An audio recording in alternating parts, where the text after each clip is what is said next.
चलिए, good evening बच्चों, let's start with the class. So we are done with cash book, single column cash book, double column cash book. So what I was saying is कि we are done with cash book. Single column cash book हो गई, double column हो गई. अब हम पढ़ेंगे पेटी cash book. पेटी कैश बुक क्या है? पेटी वर्ड का क्या मतलब होता है बच्चों? स्मॉल, छोटे, है ना. सो यस, पेटी का मतलब होता है स्मॉल. देखिए, जब भी बिजनेस में छोटे छोटे खर्चे होते हैं, जैसे कई बार क्या होता है 10 रुपए 20 रुपए, चाय मंगा ली, कॉफी मंगा ली, तो इस टाइप के खर्चे अब बिजनेस में तो एक एक पाई पाई का हिसाब करना पड़ता है. घर पे तो हम नहीं लिखते, 500 रुपए भी खर्च कराते हैं तो नहीं लिखते, लेकिन बिजनेस में तो लिखना पड़ता है. Each and every single penny is to be noted down, right. So देखिए, होता क्या है, अगर आप 10-10 20-20 रुपए के खर्चे अपनी मेन कैश बुक में डालने लग गए, तो पहली बात तो वो कैश बुक मेंटेन करने वाला पागल हो जाएगा. क्यों? क्योंकि उसको बड़े अमाउंट्स भी मैनेज करने हैं और छोटे अमाउंट्स भी. दूसरा क्या होगा कि आपकी जो कैश बुक होगी वो बहुत बल्कि हो जाएगी. आप सोचिए, मैं अभी एक एग्जांपल देती हूँ आपको छोटा सा. पहले जब हम अपने बैंक स्टेटमेंट्स को चेक करते थे ना, उसमें एंट्री 4-5 होती थी, खाली कैश डाल दिया, कैश निकाल दिया. क्योंकि आजकल ये यूपीआई हो गया है, मैं अपने बैंक स्टेटमेंट से इतनी परेशान हूँ. ठीक है, गोलगप्पे खाते हैं बच्चे 30 रुपए भी मैं पेटीएम करती हूँ. तो when I see my bank statement it is like oh running into pages and pages and pages. But अच्छी बात यह है कि सब कुछ ऑनलाइन है, तो बस हम एक्सेल में डाउनलोड करते हैं, हम सॉर्ट कर सकते हैं उसे, राइट. पर आप सोचिए, जब आप फिजिकली कैश बुक मेंटेन कर रहे हैं और अगर उसमें आपको 5 रुपए 10 रुपए के खर्चे डालने पड़े तो आपकी क्या हालत हो जाएगी, है ना. तो इस कारण से कि आपकी मेन कैश बुक बल्कि ना हो जाए, हम क्या करते हैं, पेटी ट्रांजैक्शंस यानी छोटे मोटे ट्रांजैक्शंस के लिए एक अलग बुक बना देते हैं. इसके 2 फायदे हैं. फायदे क्या? पहला फायदा कि आपकी मेन कैश बुक जो है वो बल्कि नहीं हो रही, समझ में आ रहा है. और दूसरा फायदा कि आप काम बांट सकते हैं. जब आपने 2 बुक बना दी, एक तो मेन कैश बुक जिसमें सारे कैश के ट्रांजैक्शन रिकॉर्ड होते हैं, एक बना दी पेटी कैश, तो वो पेटी कैश किसी और बंदे को संभालने दे दीजिए, correct. So as a business owner I can hire 1 cashier and 1 petty cashier. से यस. अब पेटी कैशियर का काम क्या होगा? वो छोटे खर्चे संभालेगा. एज इन छोटे खर्चे का अगर आप मेरे को बोलोगे कि मैम नंबर बता दो कितने रुपए से छोटे, मेरे पास कोई नंबर नहीं है. क्यों?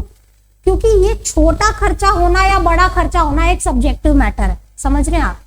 अगर आपको बहुत करोड़ों खरबों का बिजनेस है तो आपके लिए लाख रुपए भी पेटी ही माना जाएगा. और वहीं अगर आपका बिजनेस ही ऐसा है कि आप 10 लाख रुपए कमा रहे हैं, तो फिर आपके लिए 5-10 हजार रुपए भी बहुत मायने रखते हैं. सो दैट डिपेंड्स कि आपके लिए छोटा खर्चा क्या है और बड़ा खर्चा क्या है. लेकिन आपके बिजनेस के हिसाब से जो आपको छोटा खर्चा लगता है, आप उतनी अमाउंट फिक्स कर दीजिए कि मान लो से for example Anshika is my head cashier and Tanmay is my पेटी कैशियर. होगा क्या? रूल ये बनाया जाएगा कि 5000 से नीचे का कोई भी खर्चा होगा तो कौन देगा? पेटी कैशियर. अगर उससे ऊपर का कोई खर्चा है तो कौन मैनेज करेगा? अंशिका मैनेज करेगी. समझ में आ गया प्रोसेस क्या है, क्यों हम पेटी कैश बुक बनाते हैं. दूसरी चीज, ये है मेरी हेड कैशियर, तन्मय बीइंग पेटी कैशियर.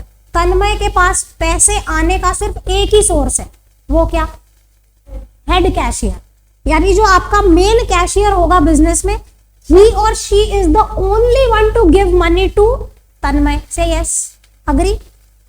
तो क्या आप इस बात से अग्री करते हैं कि इसको सोर्सेस के लिए यानी रिसीट साइड बनाने की कोई जरूरत नहीं है, क्योंकि रिसीट का कोई सोर्स ही नहीं है सिवाय हेड कैश. जैसे आपने कैश बुक बनाई, कैश बुक पे क्या किया कि मेरा left hand side receipt side है, पैसे आएंगे तो मैं डेबिट करूंगी, जाएंगे तो क्रेडिट. लेकिन अगर मैं पेटी कैशियर की बात करूं तो इसको तो पैसे आने का एक ही सोर्स है, कौन? Head cashier. तो फिर अलग से कॉलम बनाने की जरूरत नहीं है. The only one source he is having. इतनी बात क्लियर है? Let's read. In every business of whatever size, a number of small payments such as postage, stationery, bus fare, taxi fare, cartage have to be made. These payments are generally repetitive in nature. If all these payments are made by cashier and recorded in the main cash book, the cashier will be overburdened. Anshika पागल हो जाएगी 10-10 रुपए. एक तरफ तो उसके हाथ में 10 लाख रुपए के ट्रांजैक्शन है, दूसरी तरफ 10 रुपए के ट्रांजैक्शन है, कैसे मैनेज करेगा बंदा? समझ में आ रहा है? So head cashier will be overburdened with work and the cash book will also become very bulky. To avoid this situation, it is usual to appoint an employee as a petty cashier. He is entrusted with the task of making small payments. For example, it can be 1,000, it can be 5,000, it can be 10,000, depending on the size of your business. कि आपको छोटा खर्चा क्या लगता है ना? Okay, आगे चलते हैं. Meaning of petty cash book. Petty cash book is a book which is used for the purpose of recording expenses involving small amounts. Beside petty expenses, ये लाइन इंपॉर्टेंट है. petty expenses के अलावा तन्मय यानी petty cashier क्या record करेगा? Receipts from the main cashier, यानी वो जो छोटे खर्चे कर रहा है उसको रिकॉर्ड करेगा. और दूसरी चीज क्या लिखेगा? जो पैसे उसको हेड कैशियर से मिल रहे हैं. Say yes. Okay. Petty cash is given for small payments to petty cashier by the head cashier या तो main cashier and is recorded on the. अब देखिए, आप ये बात ध्यान से समझिए. ये हम हेड कैशियर की बुक बनाते हैं. हेड कैशियर कौन है? हमारा अंशिका है. ये हमारी नॉर्मल कैश बुक है. नॉर्मल कैश बुक कैसे बनती है? पैसा आया तो डेबिट, गया तो. अब अगर हेड कैशियर पेटी कैशियर को पैसे दे रहा है तो कहां लिखेगा? क्रेडिट में, क्योंकि हेड कैशियर के लिए तो पैसे चले गए ना. सो वो यहां पे क्या लिखेगा? Bye petty cash. ठीक है, से यस. जब वो पेटी कैशियर को पैसे देगा तो वो अपना लिख लेगा कि मैंने इसको पैसे दे दिए. क्या लिखा है? Petty cash given for small payment to petty cashier by the head cashier is recorded on the credit side as by petty cash and is posted to the debit of petty cash. कहां पे जाएगा? पेटी cash में debit हो जाएगा और main cash book में क्या हो जाएगा? क्रेडिट. सिंपल है. अब देखिए, दो सिस्टम्स ऑफ मेंटेनिंग. अभी मैंने आपको ये बताया कि पेटी कैश बुक होती क्या है, क्यों हम बनाते हैं, क्या उसके फायदे हैं. अब पेटी कैश को मेंटेन करने के दो सिस्टम समझिए. क्या दो सिस्टम है? एक है सिंपल पेटी कैश, दूसरा है इम्प्रेस्ड पेटी कैश. क्या है? इम्प्रेस्ड. अब इसका मतलब क्या है? इन दोनों में फर्क समझिए. ओके, पहला जो सिस्टम है उसमें क्या होगा? हम उसी एग्जांपल को लेते हैं कि अंशिका हमारी हेड कैशियर है और पेटी कैशियर कौन है? तन्मय. सो होगा क्या? हेड कैशियर इसको पैसे दे देगी कि ले भाई ये पकड़, 10,000 रुपए पकड़, जब भी तेरे खत्म हो जाए तू मेरे पास आना, हिसाब देना और पैसे ले जाना. सिंपल है. यानी जब भी तन्मय को बीइंग अ पेटी कैशियर जरूरत पड़ेगी, इसका पैसा खत्म होगा, ये हेड कैशियर के पास जाएगा, बोलेगा पैसे दे दो जी, दे देंगे और एंट्री हो जाएगी. ये होता है सिंपल पेटी कैश. क्या है इसमें? कि whenever he will need money और whenever he runs out of money, he will again ask for money from Anshika. Simple है.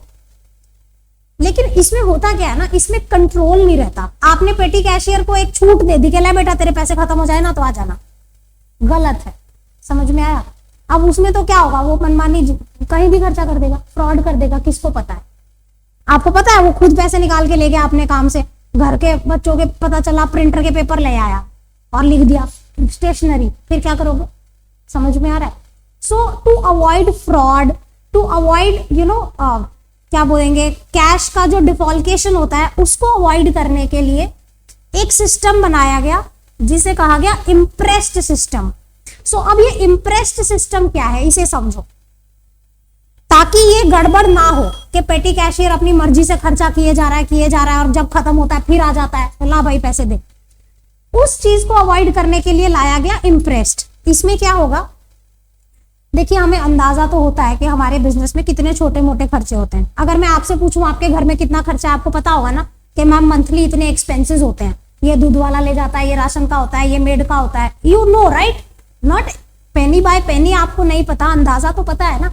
तो हर बिजनेस में ये पता होता है कि जो छोटे मोटे खर्चे, अब छोटे मोटे में चाय पानी का खर्चा होता है, पोस्टेज का होता है, ट्रैवलिंग का होता है, तो हमें एक अंदाजा अमाउंट पता होती है कि भाई 15 दिन में हमारे बिजनेस में 10,000 रुपए लग जाते हैं छोटे छोटे, है ना. इतना तो आइडिया, एग्जैक्ट पेनी बाय पेनी नहीं, थोड़ा बहुत आइडिया. तो आप एक बार क्या करोगे, एक एस्टिमेटेड अमाउंट निकाल लोगे कि भाई हमारे बिजनेस में 15 दिन में 10,000 रुपए का खर्चा होता है. So now what head cashier will do, पेटी कैशियर को हर 15 दिन पे 10,000 रुपए मिलेंगे. फिक्स कर दिया. क्या किया? हर 15 दिन में तेरे पास कितने रुपए होंगे? 10,000 रुपए। अब से फॉर एग्जाम्पल 1 अप्रैल को ईयर स्टार्ट हुआ, हेड कैशियर ने इसको दे दिए पैसे के, ले बेटा पकड़ तेरे 15,000 रुपए और हिसाब दे देना 15 दिन के बाद, और ले लेना 15 दिन के बाद। 15 डेज आर ओवर। पेटी कैशियर तन्मय ने कितने रुपए स्पेंड किए? मान लो 8,000 रुपए खर्च हो गए, 2,000 रुपए इसके पास अभी भी बाकी है। 15 दिन खत्म हो गए, आपने इसको भींगा हेड कैशियर कितने रुपए दिए थे? 10। 15 दिन खत्म होने के बाद इसके पास 2,000 रुपए अभी भी बचे हुए हैं। तो अब क्योंकि हम इन्हें फोर्टनाइटली 10,000 रुपए देते हैं, सो नाउ अगेन 15 अप्रैल आ गया, आप इसको कितने रुपए वापस दोगे? क्या इसे 10,000 रुपए दे दोगे? 8,000 ही दोगे, क्योंकि आपने पहले 10 दिए थे, इसने 8 खर्चा किया, कितना बचा? 2। अब 2 तो बचा है, हमारा नियम क्या है कि इसके पास 10,000 रुपए होने चाहिए, तो आप कितना वापस दे दोगे? 8,000 रुपए और दे दो। बच्चे वही मैं समझाना चाह रही हूं, आप एक लिमिटेड पैसा दे रहे हो उसको, ऐसा नहीं है कि जब तेरा खत्म हो जाए तू मांगने आ जाना। समझ में आ रहा है? लिमिटेड पैसे का क्या मतलब होता है? और ये 10,000 आपने एस्टिमेट करके दिया है कि मेरे बिजनेस में इतना खर्चा है। अभी देखो फॉर एग्जांपल मैं अपने घर की बात करती हूँ। If you ask me ma'am आपके घर में क्या खर्चा है, I can count on my tips कि भाई 5,000 दूध वाला लेके जाएगा, 7,000 रुपए मेड लेके जाएगी, 6,000 रुपए राशन के लगेंगे, 6,000 रुपए सब्जी के, अंदाजा है ना। अब मैं 6,000 रुपए सब्जी बोल रही हूँ, हो सकता है 6,500 रुपए लग जाए। आई एम नॉट सेइंग कि बिल्कुल 6,000 रुपीज लगेंगे, बट एक एस्टिमेटेड अमाउंट मेरे पास है। सो in total I can say कि मेरे घर में महीने का 70,000 रुपए का खर्चा है। So that's how even you can estimate. नहीं देखो मनाही नहीं है यहाँ पे, इसका ये मतलब नहीं है कि अगर पेटी कैशियर के पैसे जल्दी खत्म हो गए, मान लो 14 दिन में पैसे खत्म हो गए, तो ऐसा नहीं है कि हम इसको पैसे नहीं देंगे, लेकिन एक कंट्रोल तो रहेगा कि भाई क्यों खत्म हो गए, क्या प्रॉब्लम थी, कहाँ लग गए। अगर कोई सिस्टम ही नहीं होगा तो कंट्रोल किस चीज को करोगे? आप समझ रहे हैं? अगर मान लो वो 10 दिन में पैसे खत्म करके आ गया, हो सकता है कोई अनएक्सपेक्टेड खर्चा आ गया हो, पेटी कैशियर ने 10 दिन में बोल दिया कि जी हमारे पैसे खत्म हो गए, तो ऐसा नहीं है कि हेड कैशियर बोलेगा चल जा 5 दिन बाद आना, नहीं। लेकिन एक सिस्टम होगा तो कंट्रोल होगा, हेड कैशियर उसको देखेगा कि बेटा क्यों खत्म हो गए, क्या प्रॉब्लम हुई तेरे को, तेरे पैसे खत्म हो गए, तो एक जांच तो रहेगी ना। और मान लो अगर कोई सिस्टम नहीं होता, वो 10 दिन बाद आके बोलता पैसे खत्म, अच्छा ठीक है ले जा पकड़, फिर 10 दिन बाद आया पैसे खत्म, अच्छा ठीक है जा ले जा। तो आप समझ रहे हैं सिस्टम होने का फायदा क्या? सिस्टम में हम क्या करेंगे, एक एस्टिमेटेड अमाउंट कैलकुलेट करेंगे और उतना ही पैसा उसको देंगे। अगर कोई इफ्स एंड बट्स होते हैं, definitely we will provide him with the money, but after checking कि भाई क्या रीजन हुआ, क्या हमारा एस्टिमेशन रॉन्ग था। तो अगर हमारा एस्टिमेशन रॉन्ग था तो हम अपने एस्टिमेशन को ठीक करेंगे कि भाई हमने जो एस्टिमेट किया था उससे ज्यादा का खर्चा है, हमारा एस्टिमेशन गलत था, राइट। सो कहने का ये मतलब है कि सिस्टम होगा तो चीजों पे कंट्रोल होगा। तो अब आप मुझे बताएं कौन सा सिस्टम बेटर है, सिंपल या इम्प्रेस्ड? इम्प्रेस्ड, ऑब्वियस सी बात है, इम्प्रेस्ड इज बेटर। पढ़ते हैं क्या लिखा है। सिंपल में क्या होता है, petty cashier is given appropriate amount of cash, after spending he submit the petty cash account to the head cashier, यानी खर्चा हो गया अब और दे दो। इम्प्रेस्ड में क्या होगा, under this system and estimate is made for the required amount for पेटी expenses, may be weak, may be आप ऐसा भी कर सकते हैं 7 दिन का अंदाजा लगा लीजिए, 7 दिन के पैसे उसको एक साथ दे दीजिए। ऐसा भी हो सकता है 15 दिन का अंदाजा लगा लीजिए, फोर्टनाइटली पैसा दे दीजिए, 1 महीने का पैसा दे दीजिए, वो आपके डिपेंड करेगा, आपका बिजनेस है, you decide. The amount so estimated is given to the petty cashier in the beginning of that period. He will spend on petty expenses during that period. After the end of that period, petty cashier will be again given money. इसको ध्यान से पढ़ना, petty cashier will be again given money to make his amount equal to the amount estimated. यानी अगर मैं कहूं कि तन्मय ने 8,000 रुपए का खर्चा कर दिया, 2 बच गए, ठीक है, तो अब जो हेड कैशियर है अंशिका, वो इसको अगले 15 दिन में फिर से 10,000 रुपए नहीं देगी, उतने रुपए देगी कि इसके 10 पूरे हो जाए। अगर इसके पास 1,000 रुपए बचे होंगे तो 9,000 दे दो, अगर इसके पास 3,000 रुपए बचे हैं तो 7,000 दे दो, अगर इसके पास 2,500 रुपए बचे हैं तो 7,500 रुपए। कहने का ये मतलब है कि इसके 10,000 पूरे कर दो, ठीक है। So that's how impressed works.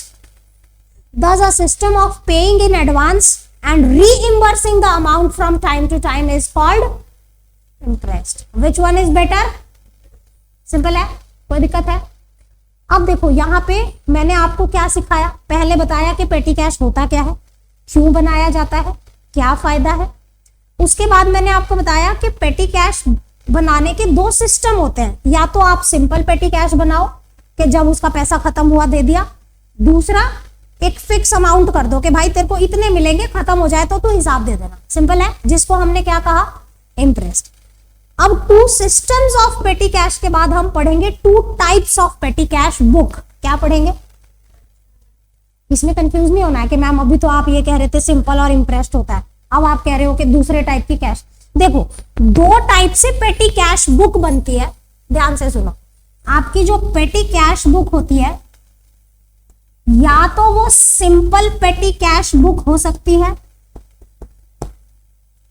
या फिर वो एनालिटिकल पेटी कैश बुक हो सकती है। क्या हो सकती है? अब ये दोनों ही टाइप की बुक्स, या तो आप सिंपल सिस्टम फॉलो कर रहे हैं, या फिर आप इम्प्रेस्ड फॉलो कर रहे हैं। इसमें भी या तो आप सिंपल फॉलो कर रहे हैं, या फिर, तो मैं आपको ये बताना चाह रही हूं कि दो सिस्टम होते हैं पेटी कैश बनाने के, और दो टाइप की पेटी कैश बुक्स होती है। समझ में आया आपको? कुछ कंफ्यूजन तो नहीं हो रहा है इसमें?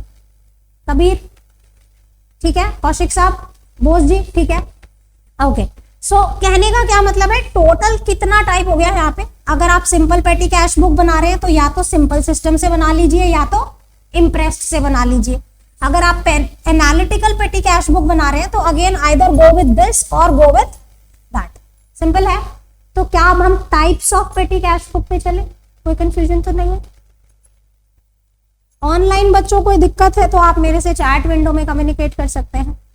बच्चों ये सिंपल है, मैंने बता दिया कि एडवांटेजेस क्या है इस इम्प्रेस्ड सिस्टम के। तो पेटी कैशियर पे एक कंट्रोल रहेगा कि भाई तेरे को इतना खर्चा करना है, फ्रॉड डिफेल्केशन कम हो जाएगा। ठीक है, पढ़ लेते हैं। Defalcation can be minimized, petty expenses are kept within limits, petty cash book is checked regularly by head cashier so that they can. अच्छा देखो इसमें ना बड़ा अच्छा एग्जाम्पल होता है, आप देखेंगे जनरली इंडियन हाउस होल्ड की अगर हम बात करें तो वाइफ्स को ना एक फिक्स्ड अमाउंट दी जाती है ना, चाहे कितना ही कमा रहा हो हस्बैंड, एक फिक्स्ड अमाउंट देता है कि ले तेरे महीने के खर्चे ये पकड़।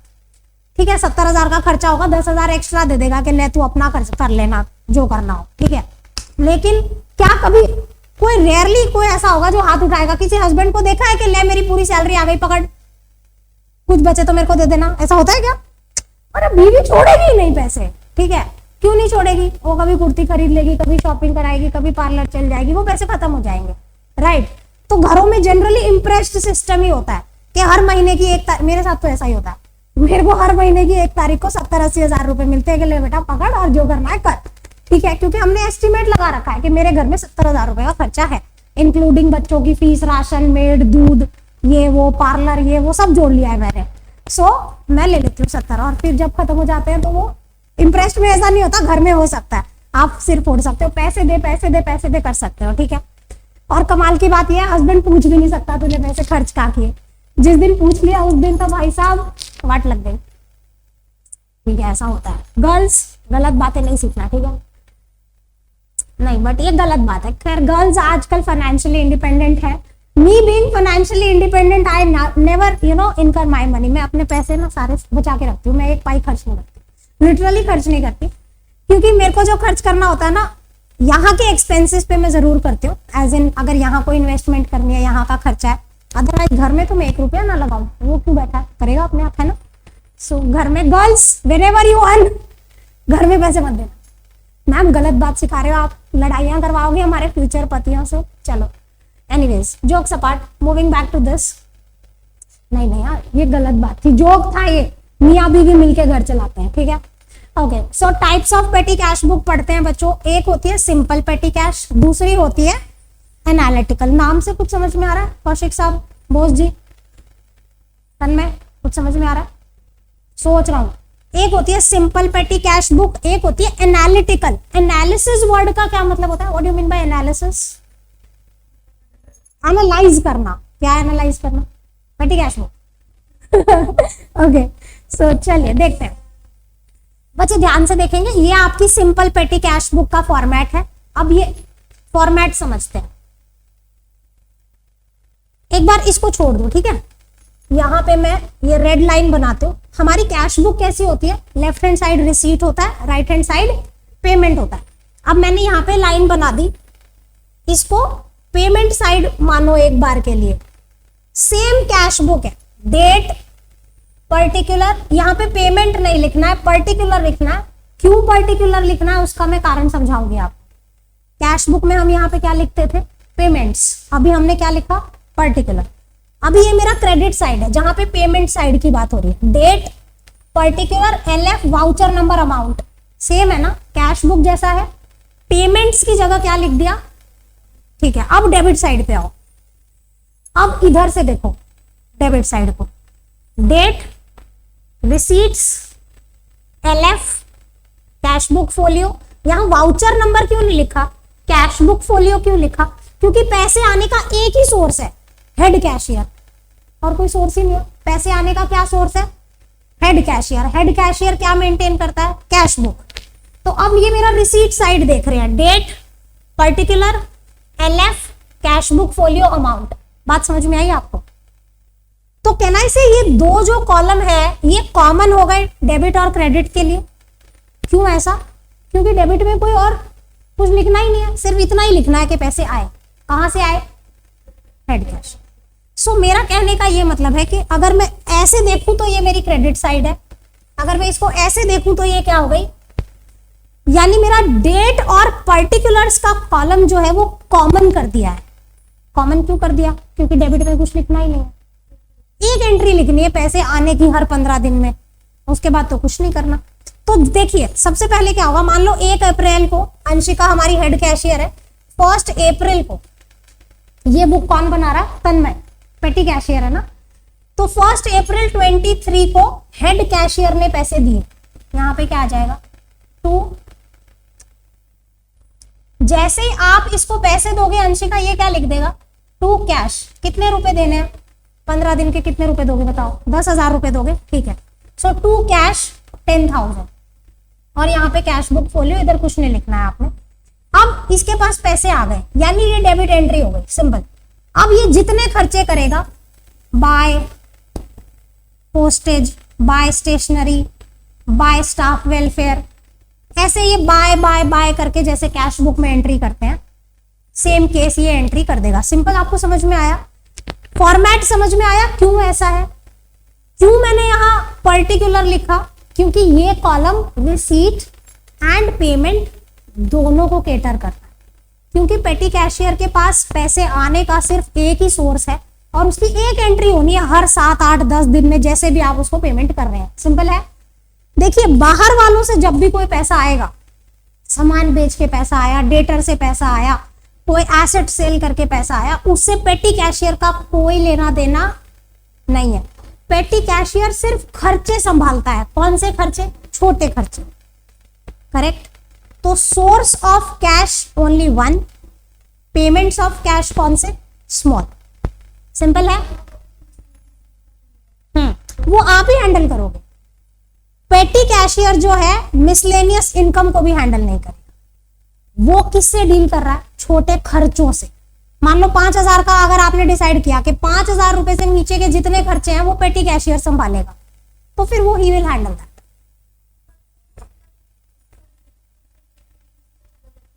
कैसे,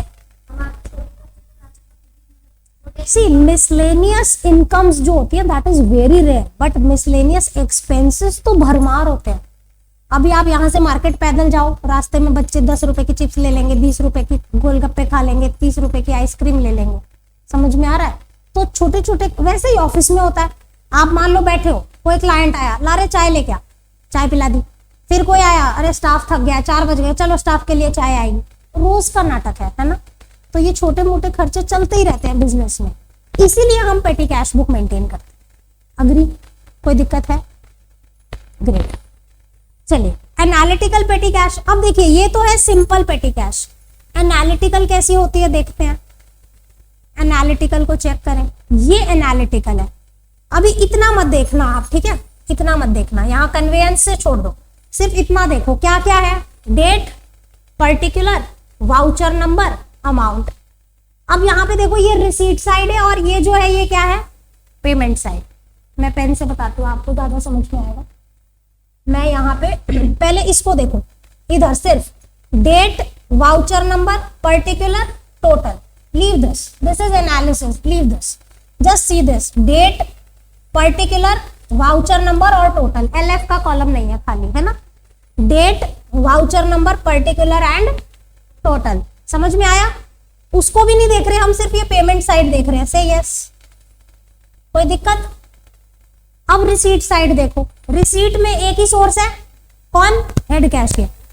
इसको देखो, डेट, रिसीट, इस दिन पैसे आए, कितने आए, और जो पर्टिकुलर में है हम लिख देंगे टू हेड कैशियर या तो टू कैश। सिंपल है। यानी ये तो वही है जो अभी आपने देखा। अब ये क्या है, what is this? This is analysis. Yes, अब देखिए ये वाला जो एनालिसिस है ये हम क्यों करते हैं, ध्यान से समझे। एज एन इफ आई से कि मेरा बिजनेस है जिसमें Anshika is a head cashier and Tanmay is a पेटी कैशियर। मुझे पता है कि तन्मय को जो छोटे छोटे खर्चे करने हैं उनकी एक पर्टिकुलर कैटेगरी है। क्या कैटेगरी है? छोटे खर्चे या तो मेरे पोस्टेज पे होते हैं, या चाय पानी पे होते हैं, या किराया भाड़े पे होते हैं। मुझे आइडेंटिफाइड है कि इस टाइप के खर्चे होते हैं। से यस, आइडेंटिफाइड होते ही है ना, हमने वही किया है। हमारे जितने टाइप के खर्चे होते हैं ना, छोटे छोटे छोटे छोटे, हमने उसका क्या बना दिया, कॉलम बना दिया। करेक्ट।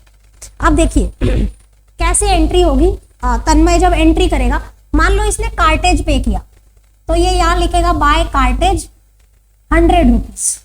अगर ये मेरी नॉर्मल पेटी कैश होती तो ये जैसे जैसे पे करता खर्चे ये लिखता जाता, बाय स्टेशनरी 200, बाय पोस्टेज 500। अगर ये एनालिसिस नहीं होता तो ऐसे ही एंट्री होती।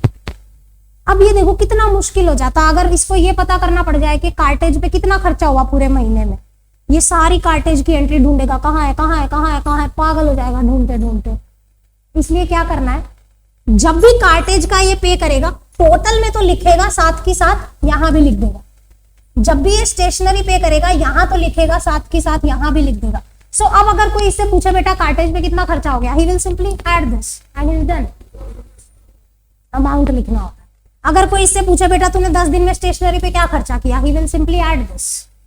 अगर ये एनालिसिस नहीं होता, सोचो अगर ये होता ही नहीं, तो अगर इससे मैं पूछ लूं कि कार्टेज पे कितना खर्चा हुआ, ये सारी एंट्री ढूंढेगा, बाय कार्टेज, ओके ये रही, फिर से बाय कार्टेज कार्टेज, अच्छा ये रही, पागल हो जाएगा। समझ में आ रहा है? So now tell me which one is better, simple petty cash या एनालिटिकल? एनालिटिकल बेटर है। और कब बेटर है? जब आपको अपने खर्चे आइडेंटिफाइड हो, मतलब आपको पता ही नहीं हो, कभी भी किसी भी चीज पे खर्चा कर रहे हो तो फिर मत बनाओ इसको। लेकिन देखिए जनरली छोटे मोटे खर्चों की बात करें तो हमें पता होता है। अब आप मेरे से पूछोगे ना मैम आपके छोटे खर्चे घर में क्या चीज पे होते हैं, मेरे घर में छोटे खर्चे होते हैं बच्चों को चिप्स और चॉकलेट दिलाने के, ठीक है, या तो वो गोलगप्पे खाते हैं, ठीक है, ज्यादा होगा मम्मा स्टेशनरी दिला लाओ। तो आइडेंटिफाइड खर्चे हैं कि भाई छोटे खर्चों की, अगर अब बड़ा खर्चे की बात करूं तो मेड ले जाएगी 8,000 रुपए, दूध वाला ले जाएगा एक साथ 5-6 हजार रुपए, ठीक है, सो मुझे पता है। लेकिन जो 20 रुपए 10 रुपए 30 रुपए वो आइडेंटिफाइड है। अब आप सोचो दूध वाले को 30 रुपए तो कभी नहीं देने होते, कभी होता है दूध वाले को 30, वो महीने का बिल देता है आपको। जो आपकी मेड है वो फिक्स अमाउंट लेती है जितना भी आपके घर में लगी हुई। सो कहने का मतलब जो छोटे खर्चे होते हैं जनरली उनका एक एरिया होता है, उस एरिया को आइडेंटिफाई कीजिए और इतने कॉलम बना दीजिए। अब इसमें बच्चे सवाल क्या पूछते हैं, मैम ऐसा जरूरी नहीं है कि हमने जो आइडेंटिफाई किए वही खर्चे हो, कभी कोई और खर्चा आ गया तो क्या करें, हमारे पास तो कॉलम ही नहीं है, क्या करें।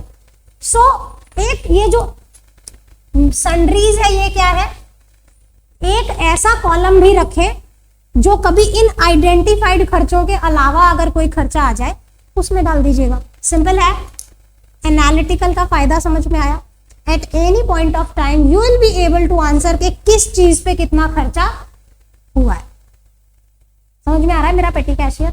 ठीक है, देखो समझ आना चाहिए तेरे को पेटी कैश बनाना। ओके, कोई शक है, कोई शंका है तो मुझे बताओ बच्चे। पक्का? कोई दिक्कत नहीं है? चले क्वेश्चन पे। ग्रेट, चलिए So now you can open your books. We are going to start with practical part of the petty cash. From the following particular prepare petty cash. आपको ट्रांजैक्शन दिए हुए हैं. If the impressed amount is 5,000 रुपए. Impressed की amount कितनी है, मतलब हमने फिक्स किया हुआ है कि तेरे को 5,000 रुपए मिलेंगे. What amount the petty cashier would be entitled to draw in the beginning of next month. ये पूछा है कि अगला महीना जब शुरू होगा तो पेटी कैशियर को कितने रुपए वापस से मिलेंगे, वो बताओ.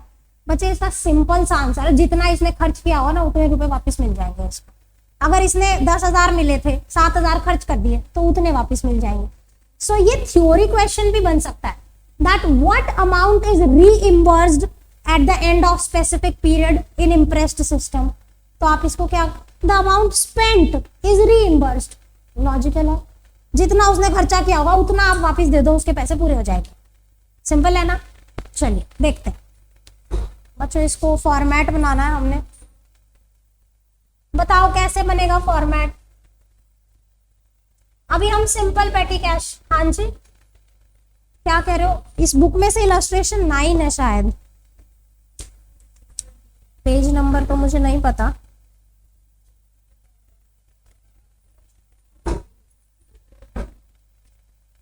बच्चों आज हम यही क्वेश्चन करेंगे बस. डेट, पर्टिकुलर्स,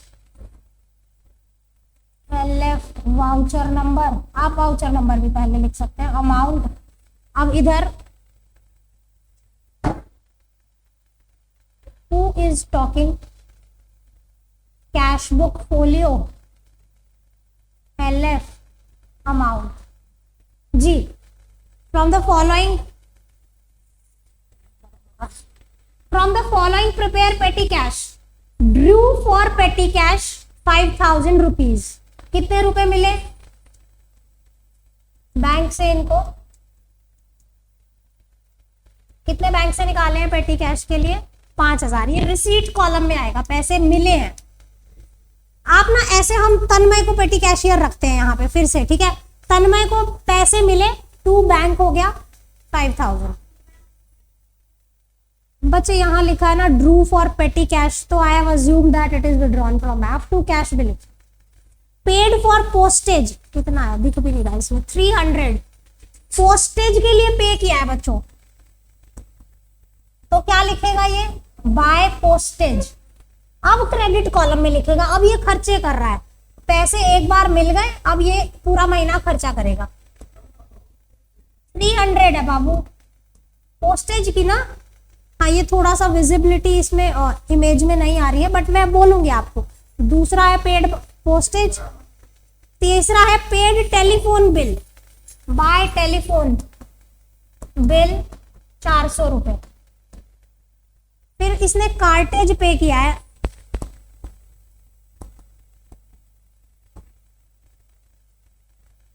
कितना पे किया, 140 रुपए का कार्टेज.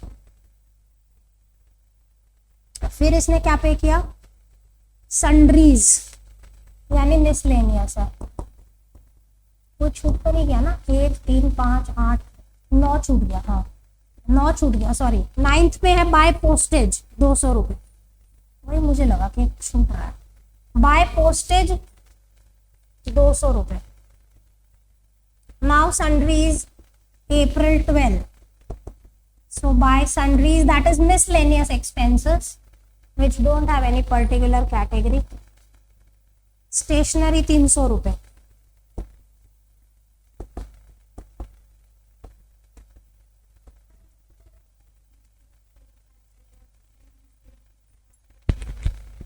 हाँ वो तो लेकिन प्रूफ चाहिए ना. देखो ये आपने वो पढ़ा था, क्या कहते हैं उसको, वेरीफाइबल ऑब्जेक्टिविटी कॉन्सेप्ट पढ़ा था ना.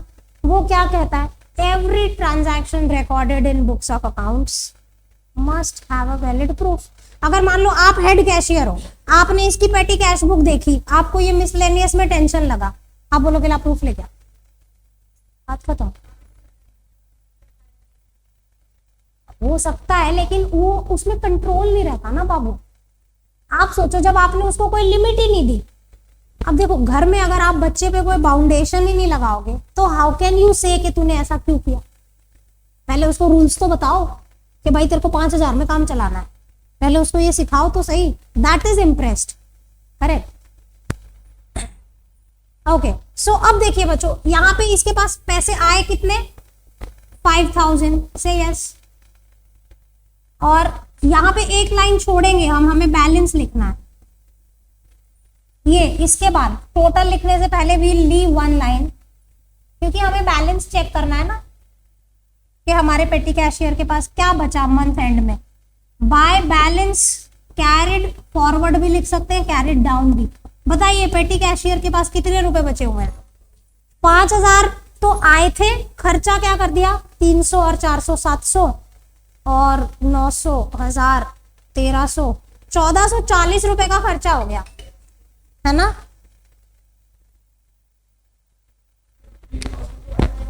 तो कितना बैलेंस बचा, ठीक है।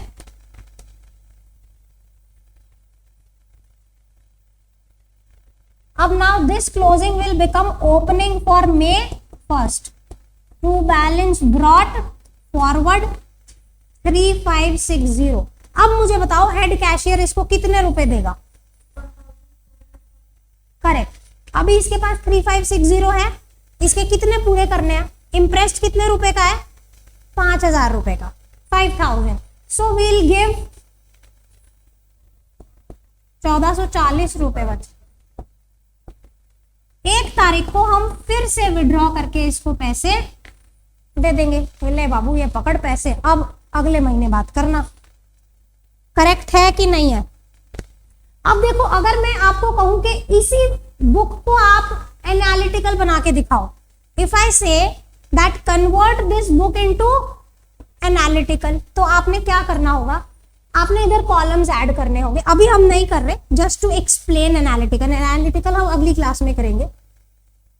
As in if I say that convert this into analytical, इधर ये आगे बढ़ जाएगा, एक पोस्टेज का कॉलम बन जाएगा, एक टेलीफोन बिल का कॉलम होगा, एक कार्टेज का कॉलम होगा, एक पोस्टेज का कॉलम होगा, एक स्टेशनरी का होगा और एक सन्ड्रीज का होगा। तो जो आपने पोस्टेज यहां लिखा है वो सेम अमाउंट पोस्टेज के कॉलम में भी लिखना, टेलीफोन बिल जो यहां लिखा इधर तो लिखना, टेलीफोन बिल के कॉलम में भी लिखना, कार्टेज जो यहां लिखा है कार्टेज के कॉलम में लिखना। सो दैट्स हाउ होगा क्या, any time just by totalling that column you will be able to tell that what is the expense incurred on this particular amount, particular expense. You getting my point or not? बच्चे analytical क्या है, थोड़ी सी बड़ी बनती है, as in क्योंकि column बहुत ज्यादा होते हैं ना, तो हमेशा जब भी एनालिटिकल बुक बनाओ always take a horizontal page, और मे बी 2 पेजेस ले लो, पिन पेज टाइप्स, है ना। सो बच्चों यह बात हुई सिंपल पेटी कैश बुक की। अगली क्लास में ये चैप्टर आपका खत्म हो जाएगा and will be revising the whole chapter again, as in with some theory questions and maybe some more revision short questions.